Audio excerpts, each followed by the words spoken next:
সূর্য দেখে তোমার মাথায় একবার হলেও এই চিন্তাটা এসেছে যে সূর্য কি আগুন জ্বলছে?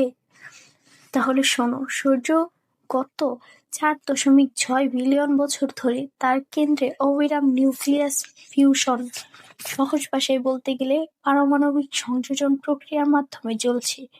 প্রচণ্ড তাপে সূর্যের কেন্দ্রে হাইড্রোজেন পরমাণু ফিউজ হয়ে হিলিয়ামে রূপান্তরিত, এতে বিপুল পরিমাণ ভর শক্তিতে পরিণত হয়ে আলো হিসেবে আমাদের কাছে আসে।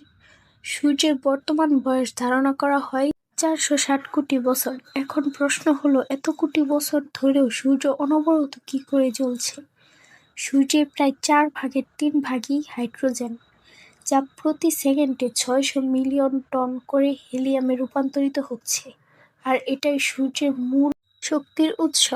যদি কোনো দিন সূর্য তার জ্বালানি ফুরিয়ে ফেলে, তাও প্রায় 450 থেকে 650 কোটি বছর সূর্য বর্তমান অবস্থার মতোই জ্বলতে থাকবে।